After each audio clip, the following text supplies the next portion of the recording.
Assalamualaikum warahmatullahi wabarakatuh. Assalamualaikum warahmatullahi wabarakatuh. Kali ini kita akan belajar bagaimana cara mengoperasikan alat tangkap gillnet atau jaring insang, di mana jaring insang atau gillnet ini merupakan alat tangkap yang sangat sederhana dibandingkan dengan alat-alat tangkap lainnya, baik dari cara bentuk maupun cara pengoperasiannya. Gillnet ini merupakan alat tangkap yang pasif, sehingga alat tangkap ini merupakan alat tangkap yang sangat selektif karena ikan-ikan yang tertangkap disesuaikan dengan ukuran mata jarinya. Untuk itu lihat dulu pengertian dari jaring insang. Jadi jaring insang atau gillnet adalah jenis alat penangkapan ikan yang berbentuk 4 persegi panjang, di mana terdapat pelampung, pemberat, tali iris atas maupun tali iris bawah. Atau ada juga yang tanpa menggunakan tali iris bawah. Tujuannya adalah menghadang ikan sehingga ikan tertangkap dengan cara terjerat dan atau terpuntal. Dan pengoperasiannya bisa di permukaan, pertengahan ataupun dasar perairan, baik secara menetap, hanyut ataupun dengan cara melingkar. Ukuran mata jaring pada gillnet ini adalah ukurannya adalah sama, baik di bagian atas, bawah ataupun samping kanan, samping kiri, karena gillnet ini merupakan bentuknya adalah bentuk lembaran jaring. Tertangkapnya ikan oleh alat tangkap gillnet ini dengan beberapa cara. Yang pertama adalah snake, yaitu ikan yang terjerat oleh mata jaring itu pada bagian penutup insang sebelum penutup insangnya, atau di bagian kepala bagian depan, mulai dari mulut sampai ke bagian pre-operculum atau sebelum penutup insang. Ada lagi yaitu dengan gillet, apabila ikan terjerat oleh mata jaring pada bagian celah insang atau pada bagian operculum, tepat pada bukaan insang. Ada juga yang cara wet kit, apabila ikan terjerat oleh mata jaring setelah jaring insang atau bagian belakang operculum, sehingga bagian depan sirip dorsal pertama atau sirip punggung itu akan terjerat. Ada lagi yang dengan cara entangled, apabila sebagian atau seluruh bagian tubuh ikan terlilit atau tersangkut erat oleh mata jaring. Biasanya ikan yang tertangkap pada cara entangled ini adalah ikan-ikan yang tidak mempunyai bentuk yang khas atau bentuknya tidak beraturan, sehingga akan menyebabkan ikan akan. Nah, di sini kita bisa lihat bagaimana ikan dengan cara snake kit, gillet maupun wet kit ya, ataupun ada entang. Cara pengoperasiannya yaitu dengan cara disimpan atau di dalam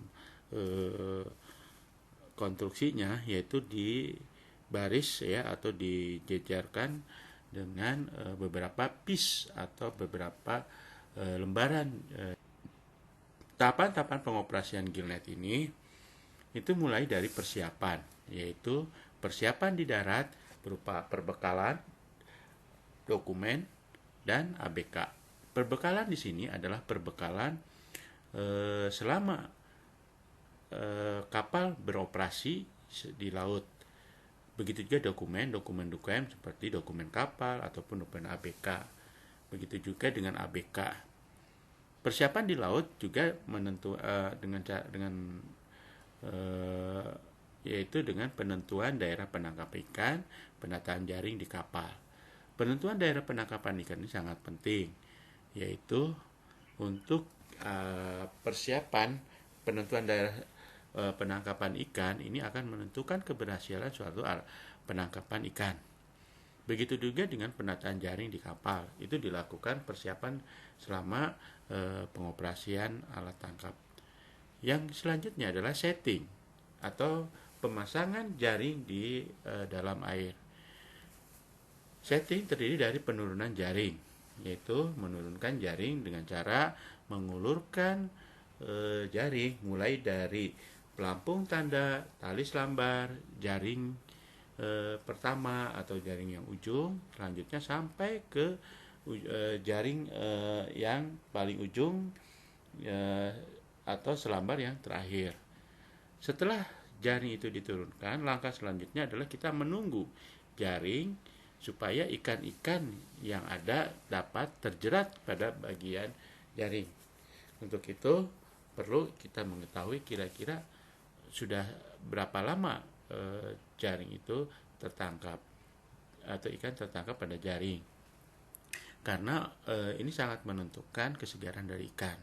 Jadi kalau terlalu cepat menaikkan jaring, kemungkinan ikan akan sedikit yang tertangkap, ataupun terlalu lama.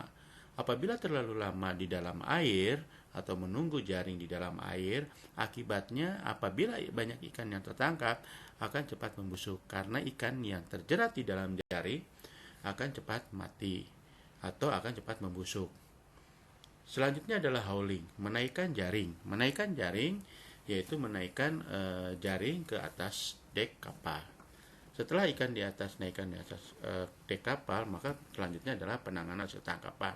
Penanganan hasil tangkapan berupa melepaskan jaring, melepaskan ikan dari jaring yang terjerat serta menyortirnya dari hasil tangkapan, baik itu dalam jenis berdasarkan jenis ikan ataupun ukuran ikannya. Selanjutnya dilakukan perlakuan hasil tangkapan yaitu dengan cara memasukkan dalam palka ataupun ke dalam freezer ya atau lemari pendingin agar mutu dari ikan atau daerah penangkapan ikan itu mulai dari angin yang ditempatkan pada arah penurunan, jaring diturunkan dengan membuang pelampung, kemudian diikuti dengan tali selambar dan jaring. Jaring melintang terhadap arah arus atau memotong arah arus. Hal ini disebabkan karena ikan akan bergerak melawan atau mengikuti arus. Bila arus terlalu kuat, setting searah arus sehingga seluruh jaring dapat diturunkan. Alat bantu yang digunakan untuk pengoperasian gill net adalah berupa net hauler atau penarik jaring. Hal inilah yang menentukan hasil tangkapannya, penanganan hasil tangkapan ataupun kegiatan pengoperasiannya bisa lebih cepat. Itu saja yang bisa saya sampaikan.